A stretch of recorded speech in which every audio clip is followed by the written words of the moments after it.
bom dia, queridos. Graça e paz. Manhã de sexta-feira, mais um dia começando. São 7h06.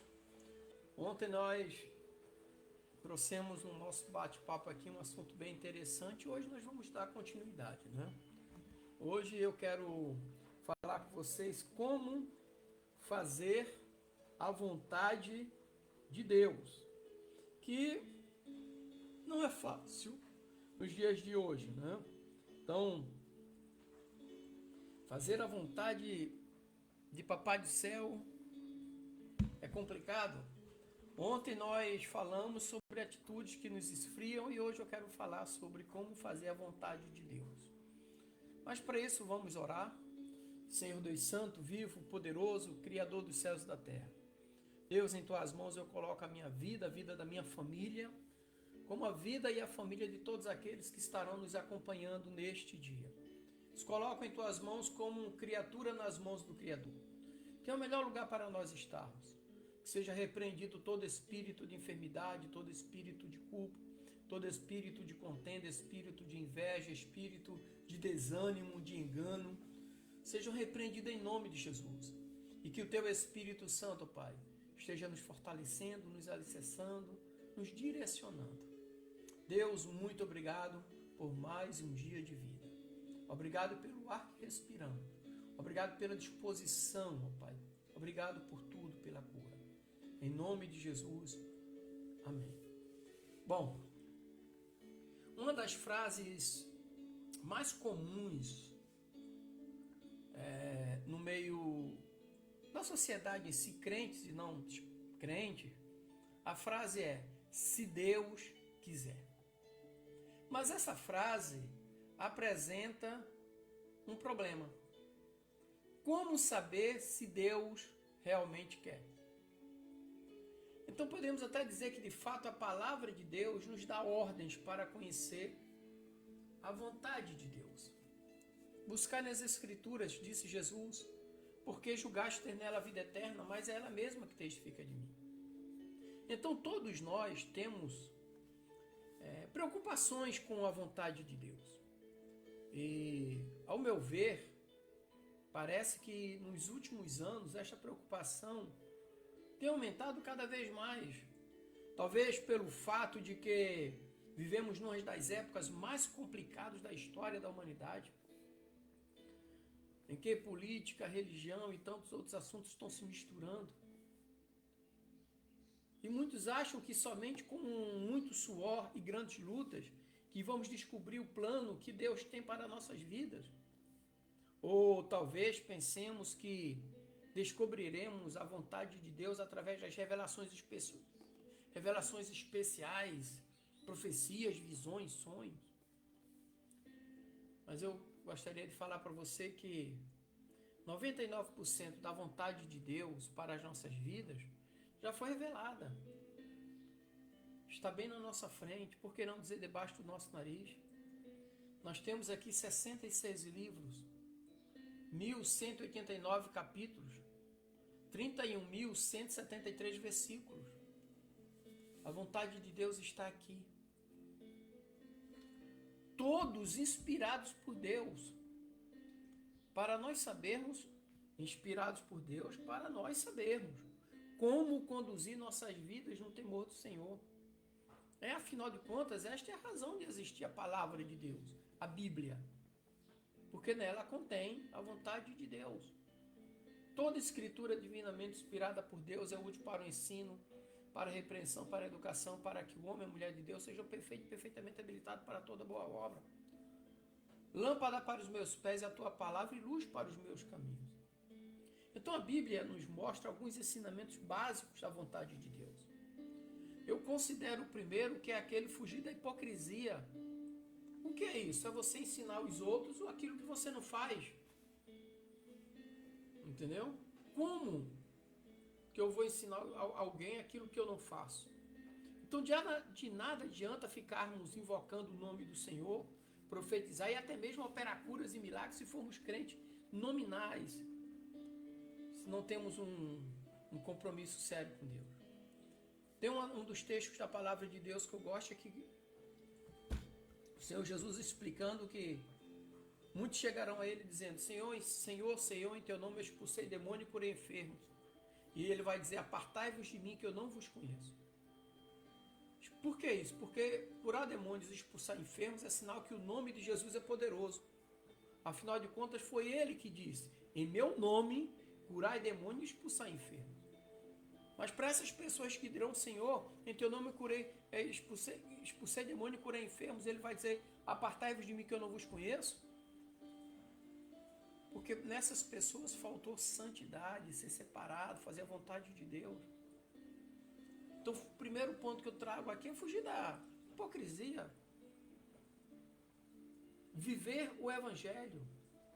O Evangelho tem poder e funciona, mas quando ele é vivido na prática, quando seus princípios são equivalentes ao nosso modo de vida.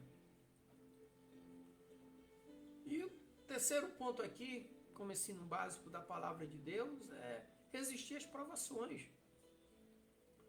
Devemos aprender a resistir os momentos de pressão, tribulações, angústias, onde Satanás procura nos derrotar com as ações diretas dele. E eu falo aqui sempre, né? Satanás vai sempre usar o terreno dele. Qual é o terreno de Satanás?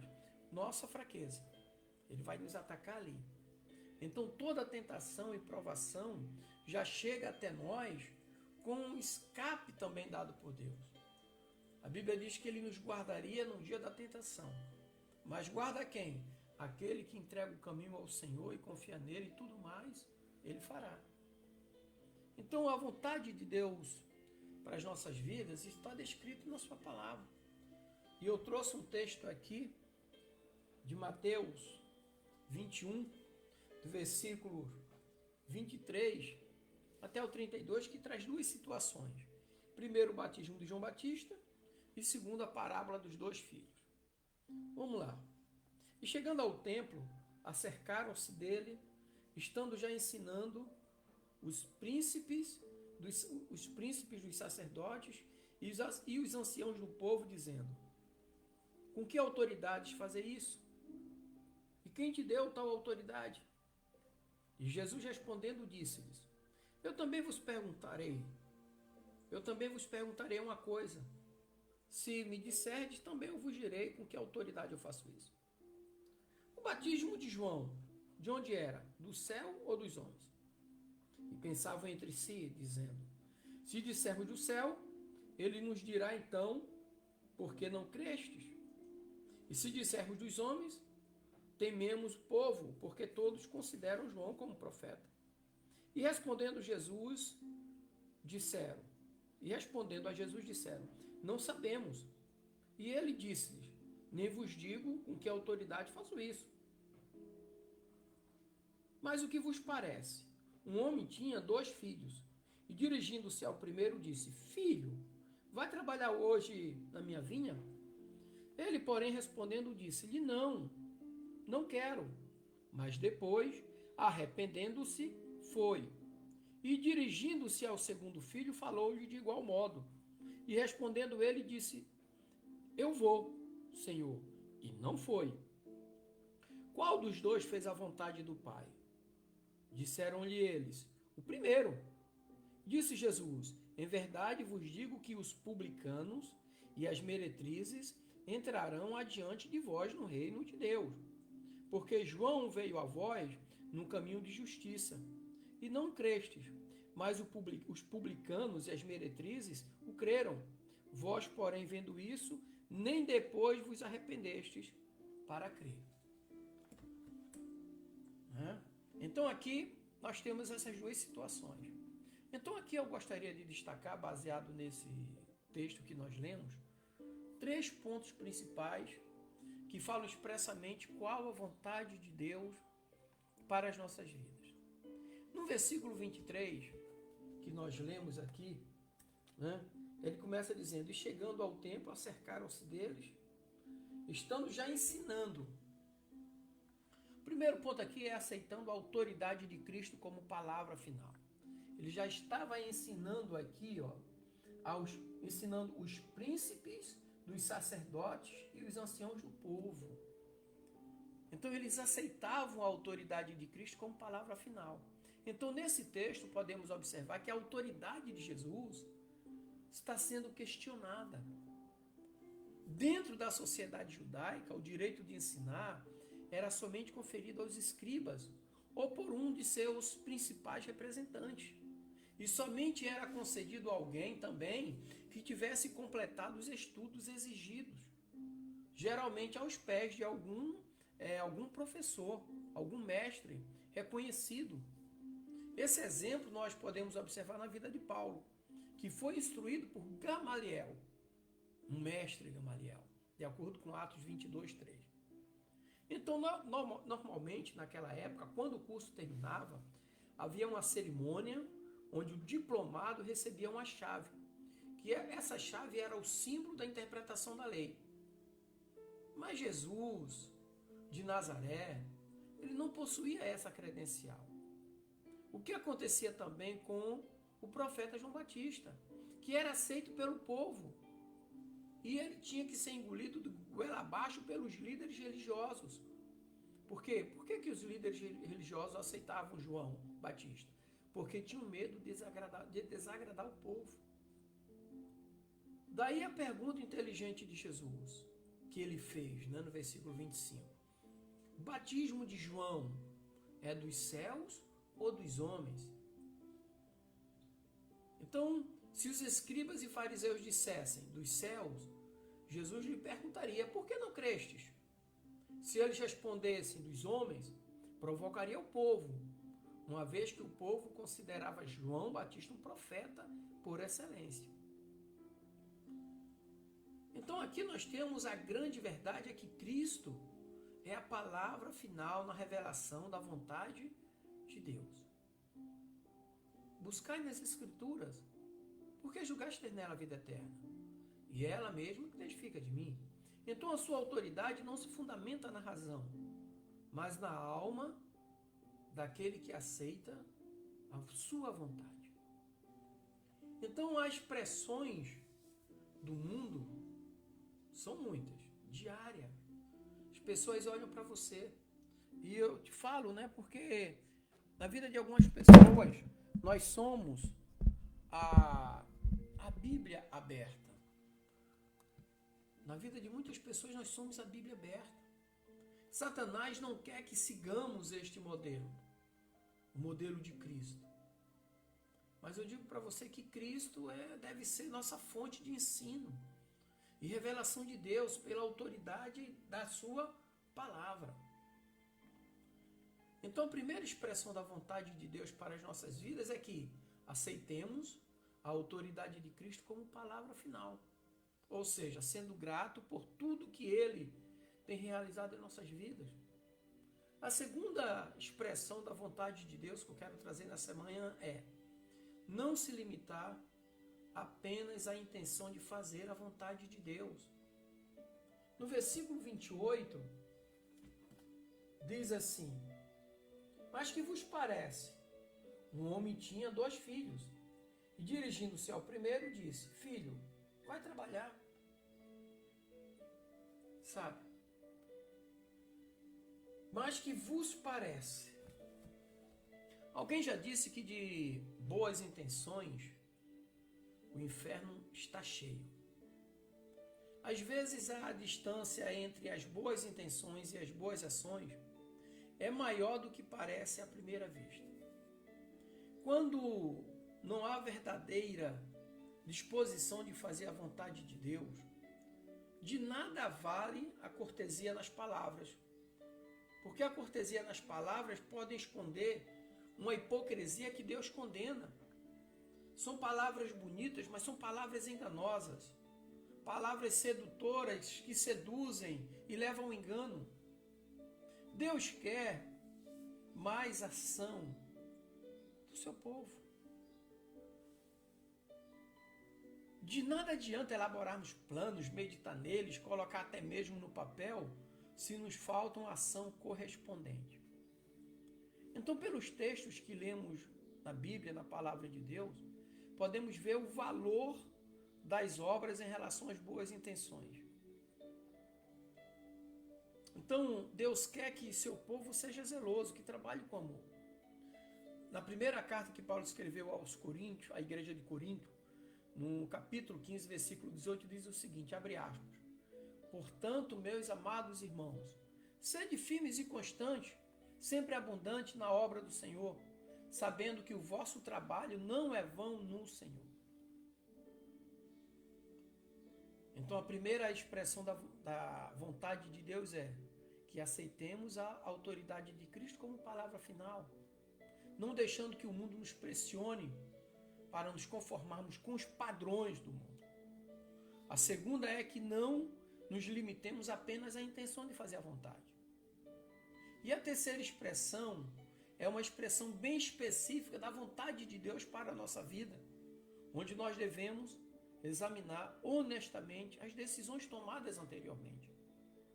No versículo 30, diz assim, dirigindo-se ao segundo, falou-lhe de igual modo, e respondendo ele disse, eu vou, Senhor. E não fui. Examinar honestamente as decisões tomadas anteriormente. Pode dar-se o caso de alguém ter consciência de que não está fazendo a vontade de Deus. A tua consciência está dizendo, eu poderia estar meditando, refletindo, eu tenho tempo. Então é hora de refletir melhor, arrepender-se e reencontrar o caminho certo. A mudança de atitude mostra reflexão, humildade e desejo de agir acertadamente no futuro. Aprender com os erros são qualidades que agradam a Deus. Deus sempre dá oportunidades para que o homem, a mulher mude a sua vida através da palavra. Tem atitudes melhores, exemplos positivos. Nós temos um exemplo excelente na Bíblia de Saulo de Tarso, Paulo. A mudança de vida que ele teve através do contato com Jesus, com a palavra. Devemos ter a hombridade suficiente para mudar quando percebemos que estamos trilhando um caminho que desagrada o Senhor. Os turrões, os teimosos, os resistentes não chegarão a lugar algum, lutando contra Deus. Então, vamos concluir dizendo aqui, resumindo, que aceitando a autoridade de Cristo, sabendo que Ele é aquele que exerce de fato toda a autoridade. E foi Ele quem disse, abre aspas, é-me dado toda a autoridade no céu e na terra. Mateus 28, 18. Segundo ponto que nós falamos aqui, que eu quero destacar novamente. Não se limitando à intenção de fazer a vontade de Deus. De nada adianta sermos bem intencionados. Precisamos estar dispostos a trabalhar no reino de Deus. E em tudo que for preciso, devemos fazer tudo como ao Senhor. Nós temos a nossa família para cuidar. Nós temos a nossa responsabilidade. Primeiro, amar a Deus sobre todas as coisas. Nossa família para cuidar. Nossa vida em sociedade. Onde moramos, no entorno, no bairro, na cidade, no estado, no país. Nós temos a comunidade, a igreja. E, por fim, examinando honestamente as decisões que nós tomamos. Se em qualquer momento de nossa vida descobrirmos que estamos trilhando um caminho em desacordo com a vontade de Deus, precisamos estar dispostos a mudar nossa rota para nos ajustar à vontade do nosso Deus. Aprendendo a fazer a vontade de Deus, seremos felizes e abençoados por Ele. Esteja dentro da vontade de Deus, que ela é claramente expressa na sua palavra. Amém? Que Deus te abençoe, meu irmão, minha irmã.